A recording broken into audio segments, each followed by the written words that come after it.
આજની ધર્મકથા. પ્રણામ. અષ્ટપ્રકારી પૂજા. સામાન્યપણે આપણે ત્યાં 8 જ પ્રકારથી પૂજા થાય છે એવું નથી.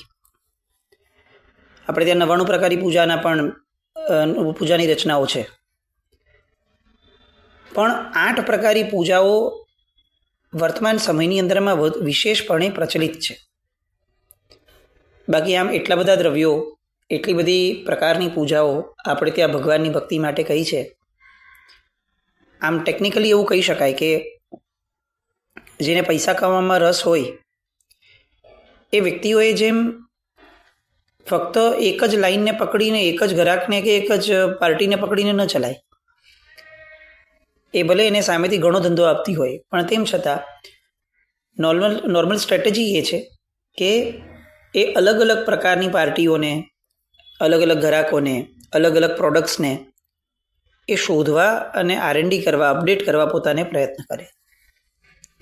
એનાથી શું થાય તો કે એને માર્કેટની અપડેટ રહે અને બીજું એના ધંધાના સોર્સિસ વધતા જાય, પૈસાના સોર્સિસ વધતા જાય, ક્યાંકથી અલગ અલગ મેળવી શકવાના. એવી રીતે આપણને આ અષ્ટપ્રકારી પૂજાઓ એ આપણા જીવનનું રૂટીન બની ગયું છે. બહુ સારી વાત છે. કદાચ એમ કહી શકાય કે પન્યાસી ચંદ્રશેખર વિજયજી મહારાજ સાહેબનો આ 8 પ્રકારની પૂજાઓને પ્રચલિત કરવામાં બહુ મોટો હાથ હતો. ગુરુદેવનો એક ખાસ આયામ હતો કે એ સમયે જ્યારે યુવા પેઢી નહોતી આવતી જિનાલયો, ઉપાશ્રયોની અંદરમાં, ત્યારે એ પેઢીને ભગવાનથી સન્મુખ બનાવવા માટે એમણે નાના ભગવાન લઈ અને અષ્ટપ્રકારી પૂજા કરવા બેસવું જોઈએ, આવો એક વિચાર એ સમયના યુવાનોના મનની અંદરમાં ઠસાવી દીધેલો. અને એના કારણે આવી રીતે સ્વદ્રવ્યથી પૂજા, અષ્ટપ્રકારી પૂજા એ બધાની પ્રચલિતતા ખૂબ વધી. એની પહેલાં પણ લોકો કરતા જ હશે, પણ આ એક નિમિત્ત એવું થયું કે માસ લેવલ ઉપર અષ્ટપ્રકારી પૂજાની આદયતા ખૂબ વધવા લાગી. પણ મુદ્દો આ છે કે જો આપણને ખરેખર આ પૂજાઓના આધારે ભગવાન ગમ્યા હોય, પૂજાઓ નહીં ભગવાન ગમ્યા હોય, તો શું થાય? તો આપણને સહેજે આવો વિચાર આવવો જોઈએ કે અચ્છા, આટલી સરસ રીતે જો ભગવાનની ભક્તિ થઈ શકે છે, તો પછી હજી પણ આવા કેટલાક પ્રકારો હોય ભગવદ્ ભક્તિના, તો એ જાણવાનો પ્રયત્ન થવો જોઈએ. આપણી પાસે આપણે એક કમનસીબી ગણીએ કે આપણો નબળો પુરુષાર્થ ગણીએ, પણ જ્યારે જ્ઞાની ગુરુ ભગવંતો સાથે યા તો પ્રવચનમાં બેસીએ યા તો 1 to 1 બંધન કરવા જઈએ કોઈ મહાત્માઓને, ભલે ઓળખતા ન હોય બહુ વિશેષપણે, તો પણ આપણી પાસે એમને પૂછવા માટે એકચ્યુઅલી પ્રશ્નો જ નથી. યા તો આપણને રુચિ નથી, જિજ્ઞાસા નથી, અને યા તો આપણને એમ થાય કે હવે કઈ રીતે પૂછવું. પણ આ વાંચના પછીની જે પૃચ્છના નામનો ધર્મ છે એ ખતમ થઈ ગયો, અથવા બહુ જ મિનિમમ બચ્યો. એના કારણે અનુપ્રેક્ષા એટલે કે ચિંતન મનન દ્વારા થતો ધર્મ એ અટકી ગયો. આ બહુ મહત્વની વાતો છે કે આપણને પ્રશ્નો થવા જોઈએ. જે યોગ આપણને ગમ્યો છે, સમજો ભગવાનની ભક્તિનો યોગ ગમ્યો છે, તો આપણને હજી ઈચ્છા થવી જોઈએ કે અષ્ટપ્રકારી પૂજા છે તો આનાથી કોઈ વધારે બીજી પૂજાઓ હોય છે, તો આપણને ખ્યાલ આવે કે અચ્છા 64 પ્રકારની પૂજાઓની જેમાં રચી છે કાવ્યો, એવી રીતે 99 પ્રકારની ભગવાનની ભક્તિની પૂજાઓ પણ રચી છે. શત્રુંજયની પૂજાઓ વગેરે છે, જેની અંદરમાં અલગ અલગ પ્રકારની પૂજા દ્વારા ભગવાનની ભક્તિ થઈ શકે છે. એના સૈદ્ધાંતિક આયામો આપેલા છે.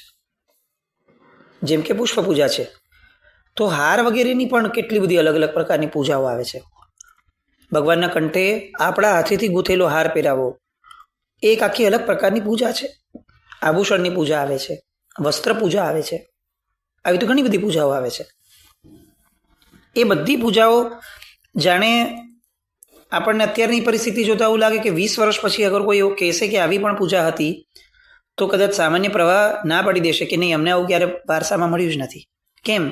તો કે આખા તમામ લોકોનું ફોકસ ફક્ત 8 પૂરતું જ રહ્યું. જેમ તીર્થોની બાબતમાં કેવું થાય છે કે શત્રુંજયનું મહાત્મ્ય ખૂબ છે, એના કારણે શું થયું તો કે લોકોનું ફોકસ શત્રુંજય ઉપર એટલું બધું થઈ ગયું. ઈચ્છનીય છે, સારું જ છે, પણ એના કારણે શું થયું હતું કે અન્ય તીર્થો જે છે ઘણા બધા પ્રાચીન, એ સીધાતા ગયા, ત્યાં કોઈ આવતું જ નથી. તીર્થમાં પણ વિચાર કરીએ તો શત્રુંજય ઉપર ઋષભદેવ ભગવાન દાદા ઉપર લોકોનું એટલું બધું ફોકસ થઈ ગયું કે નવટુકવાળા ભગવાન છે એ ભગવાન તરફ કોઈ જતું જ નથી. તો આ એક આપણો માઇનસ પોઈન્ટ છે કે આપણે જ્યારે એક ઉપર ફોકસ થઈએ છીએ ત્યારે બીજાને બ્લર બહુ જ કરી દઈએ છીએ. એવું ના હોવું જોઈએ. તો આવી અલગ પ્રકારની પૂજાઓ પણ સમજવી જોઈએ. આપણી કથા ચાલતી હતી દીપક પૂજાની. મકરધ્વજ અને કનકમાલા બેઠા છે, સાપ આવ્યો, એ નાગે ફૂફાડો માર્યો અને કનકમાલાએ આંખ મેળવી અને કહી દીધું કે કાંઈ નહીં કરે, અને નાગ થંભી ગયો, સાવ ગૂંચળું વાળીને બેસી ગયો. રાજાને આશ્ચર્ય થયું કે આ કઈ રીતે આવું થાય? નાગ આનાથી ડરી જાય કનકમાલાથી? એવું તો કેવી રીતે થઈ શકે? એટલામાં એક આશ્ચર્ય ઊભું થયું. એ જે નાગ હતું એ મૂળમાં રિયલ સેન્સમાં નાગ ન હતો. એ દ્રઢમતી રાણી કે જેને ગયા ભવની અંદરમાં એવું ખ્યાલ આવતો હતો કે આ એક નવી રાણી આવી, એના કારણે મને બહુ દુઃખી થવું પડ્યું છે, અને જે નીચલા દેવલોકની અંદરમાં ગઈ હતી માનસિક સંતાપ કરીને, એ રાણીએ પોતાનું રૂપ પ્રગટ કર્યું અને એણે રાજાને આગળ આવી અને પોતાની હકીકત જણાવી અને કહ્યું કે હું ગયા જન્મની દ્રઢમતી રાણી છું. અહીંથી મર્યા પછી મને દેવીનો અવતાર મળ્યો.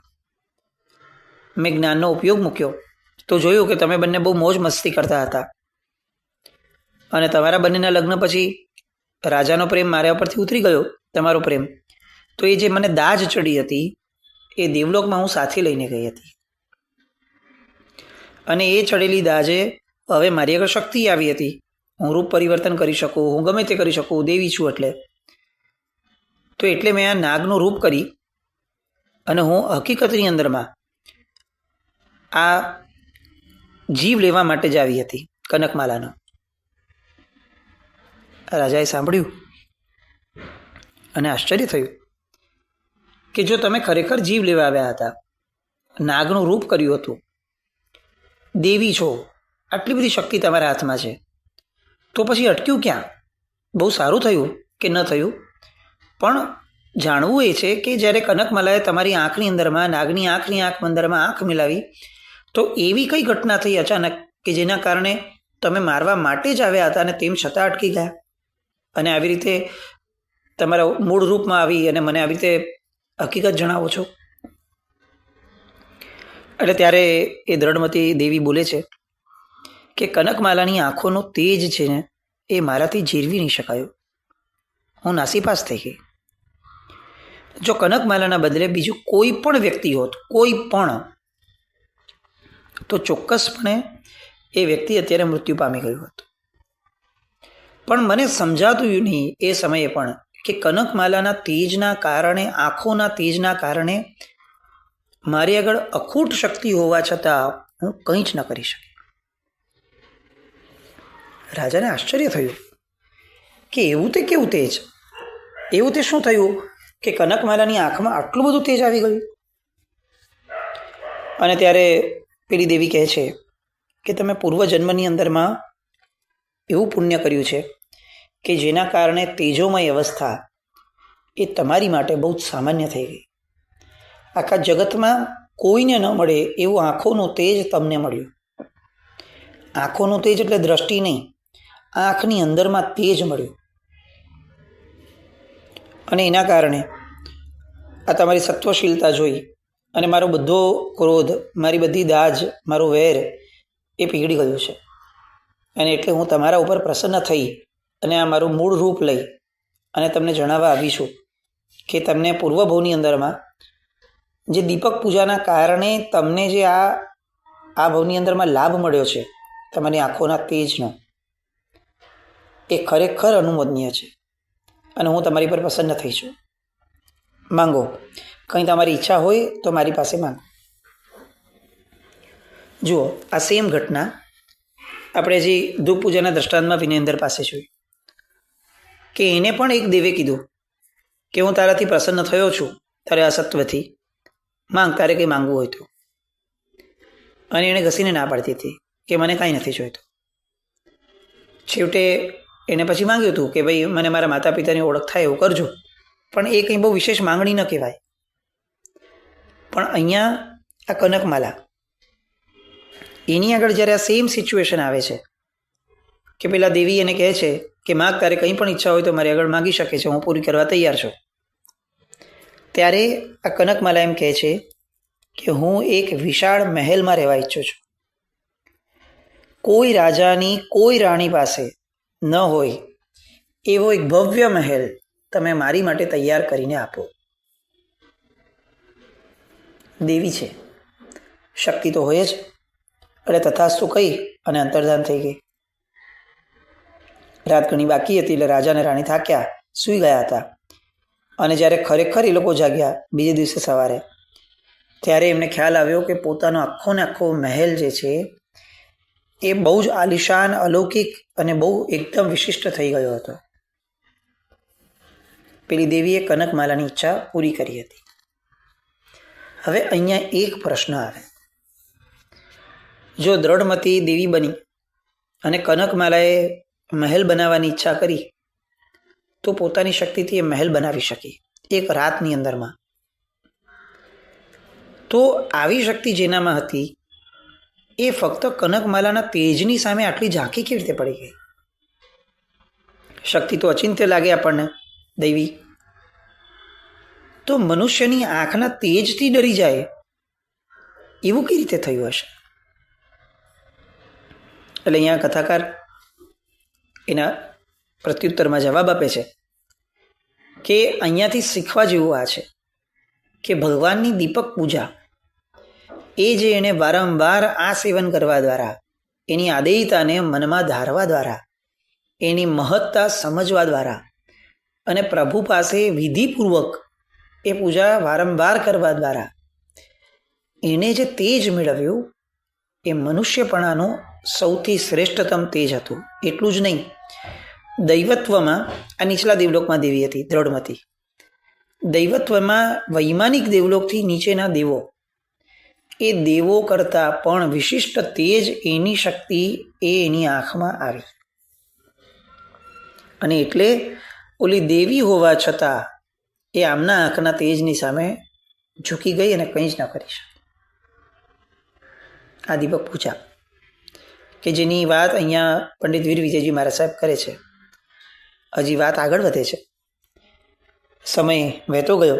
કનકમાલા તો પોતાની મહેલની ઈચ્છા પૂરી થઈ એટલે તો એમાં રાચી માચીને રહેવા લાગી અને જાણે આ જગતની અંદર મેં પોતે શ્રેષ્ઠતમ વ્યક્તિ છે એ મહેલનો અપચો એના જીવનમાં થવા લાગ્યો. હવે એકવાર સમયનું વહેણ તો વધી ગયું, દિવસો મહિનાઓ વીત્યા અને એકવાર કનકમાલાને આકાશમાંથી એક દૈવી અવાજ સંભળાયો, કનક, તું તો ભગવાનને પણ ભૂલી ગઈ અને દીપક પૂજાને પણ ભૂલી ગઈ.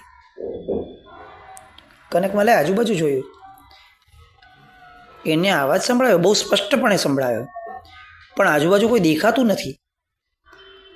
એટલે એને એમ થયું કે કદાચ મારા મનનો કોઈ ભ્રમ છે, મારું નામ લઈને કોઈ આવું બોલ્યું છે, પણ આ મારા મનનો ભ્રમ હશે, કારણ કે કોઈ છે તો નહીં, કોણ બોલવાનું છે?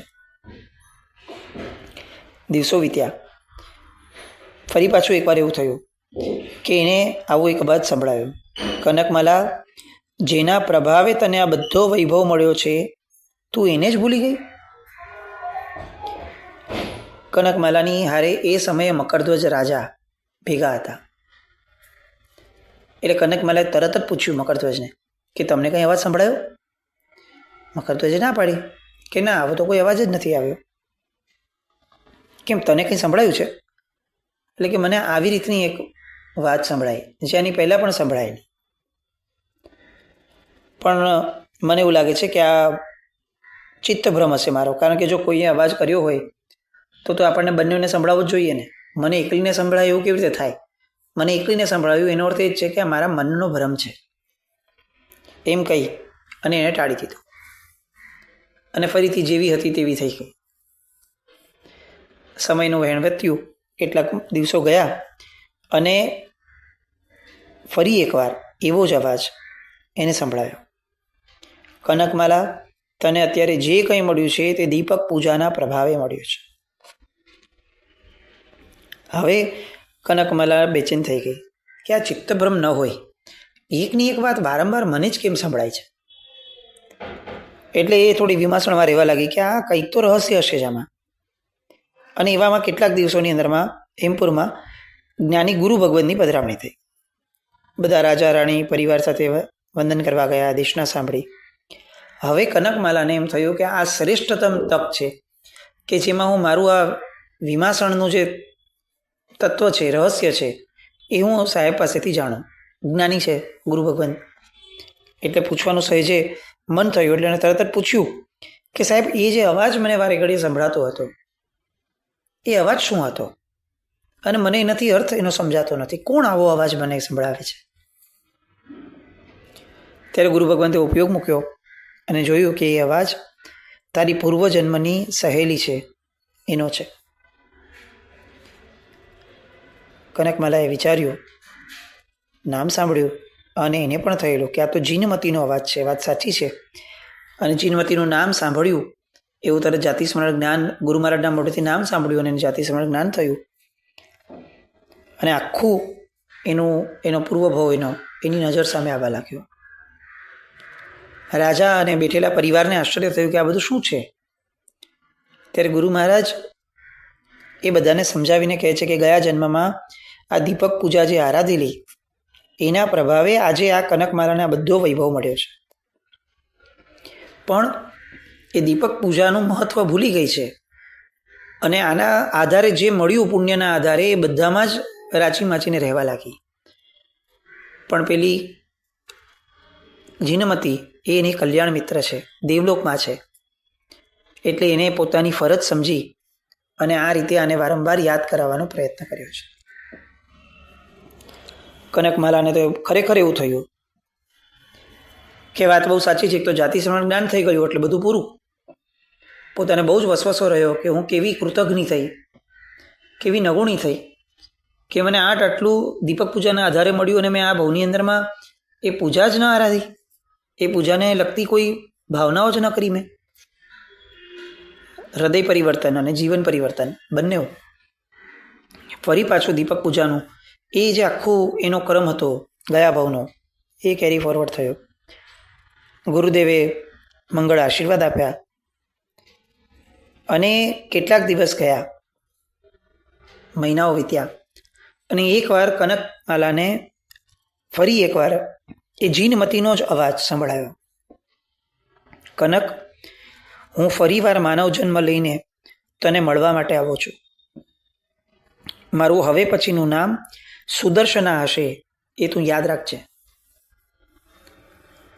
કનકમાલાને વાત એકદમ ગાંઠે વળગી અને આ બાજુ જીનમતીનું દેવત્વનું આયુષ્ય પૂર્ણ થયું અને એ જ નગરના સાગરદત્ત શ્રેષ્ઠીના ઘરમાં સુલસા નામની માતાના પેટે એને જન્મ લીધો. યૌવન આવે એ સમય અનાયાસે એની મુલાકાત કનકમાલા સાથે થઈ. કનકમાલાને આ નામ સંભળાયું કે આ છોકરીનું નામ સુદર્શના છે. અને એને જે ગાંઠવાળી હતી કે સુદર્શના નામ, અને તરત જ એને પેલી સુદર્શનાને કીધું કે તું ખરેખર મારી મિત્ર ગયા ભવની જીનમતી છે. પેલી સુદર્શનાને પણ જાતિ સ્મરણ જ્ઞાન થયું. એ ભાવમાં ફરીથી બંનેવે દીપક પૂજાને શ્રેષ્ઠતમ રીતે આરાધી. અને શાસ્ત્રકાર ભગવંતો કહે છે કે દીપક પૂજા દ્વારા બંનેવે પોતાના જ દેવભાવમાં પોતે બનાવેલું જે જિનાલય હતું નગરમાં, ત્યાં ગયા, ત્યાં પણ વારંવાર આરાધના કરી અને અંતે બંને કાળક્રમે મોક્ષ સુખને વર્યા. એક દીપક પૂજાની આરાધના, એનો સંસ્કાર, એ આ બંનેઓને કઈ રીતે આવતા ભવો સુધી કેરી ફોરવર્ડ થયો, એ વિચારવાનું કામ આપણું છે. એ લોકોને તો થયો, શું આપણી એક પણ પૂજા આપણને આવતા ભવની અંદરમાં કેરી ફોરવર્ડ થશે એવી ખાતરી લાગે છે? જો એ ન લાગતી હોય તો સાવધ થઈ અને હવે વિચારવા જેવું છે, પ્લાનિંગ કરવા જેવું છે કે આવતા ભાવમાં આ બધાને જો આટલું બધું ભેગું આવે છે તો મને ભેગું શું આવવાનું? અને એની માટે સૌથી પહેલું વિશ લિસ્ટ આવે કે મારે ભેગું શું લઈ જવું છે. બસ એની યાદી બનાવવા જેવી છે. અને યાદીને ઘૂંટવા જેવી છે શ્રેષ્ઠ જીવનની અંદરમાં. તો એ સંસ્કારો એ કદાચ આપણને આવતા ભાવની અંદરમાં કોઈને કોઈ યાદ કરાવવા માટે આવશે જ.